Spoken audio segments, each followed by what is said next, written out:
সত্যি করে বলো তো, উনুন ছেড়েছিলে কি না? ছেড়েছিলে তো, আবার ফিরে আসতে হলো। ও আচ্ছা, ফিরে আসতে হয়নি, বাড়িতে এখনো রয়েছে। তা বেশ ভালো, রয়েছে যখন। কিন্তু আমার তো বাবু নেই, মানে হাতের পাঁচ একটু রাখতে তো হয়। হুটহাট চা করার জন্য বা গরম জল করার জন্য তো আর উনুন ধরাতে ভালো লাগে না, তাই সেটা রাখা থাকলো হাতে। বাকি কর্ম উনুনেই হবে সারতে। কয়েকটা দিন, কতদিন বাপু তা জানা নেই কারোর। তো যাই হোক, এটা হচ্ছে দো চুলা যাকে বলা হয়, মানে দো মানে দুই, আর চুলা মানে উনুন, মানে দো চুলা মানে দুমুখ উনুন আর কি। যাই হোক, একদিকে ভাত হচ্ছে, একদিকে তরকারি হচ্ছে। তো এই উনুনে একা রান্না করাটা খুবই মুশকিল। এবার যারা এক্সপার্ট হয়ে গিয়েছেন, মা, মাসি, কাকিমা, পিসিমা, তারা সবাই পারেন, কিন্তু আমি তো পারি না।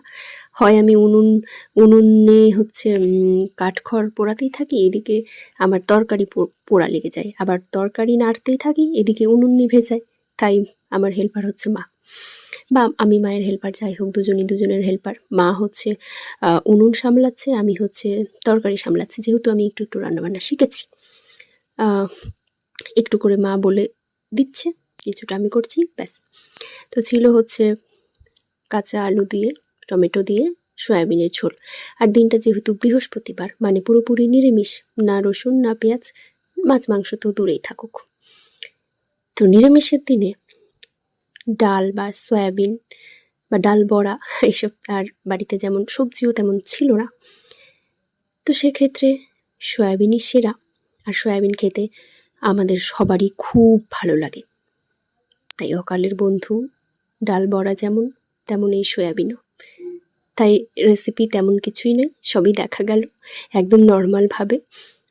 সকাল সকাল মা আর আমি উনুনে একদম চোখে মুখে ধোয়া লাগিয়ে কান্নাকাটি করে রান্নাবান্না সেরে ফেললাম। তারপর কার কোথায় যাওয়ার আছে বাপু, 2-4টি করে খেয়ে বেরিয়ে পড়ো, কোনো চাপ নেই। রান্নাবান্না হয়ে গিয়েছে, খাওয়া হয়ে গিয়েছে। আর রান্নাটা খুবই সুন্দর হয়েছিল, সত্যি কথা বলতে। ধনে পাতা পড়লেই সব রান্না আমার খুব ভালো লাগে, আর সাথে গরম মশলার গুঁড়োও পড়েছিল।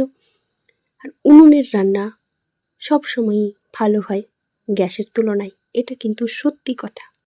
তবে তার সাথে এটাও সত্যি কথা যে রান্নাটা করতে জানতে হবে। এমন নয় যে উনুনে হযবরল একটা কিছু করলেই যে স্বাদ হয়ে যাবে, এমনটা নয়। তবে তুলনামূলকভাবে যদি বলা যায়, এটাই ভালো।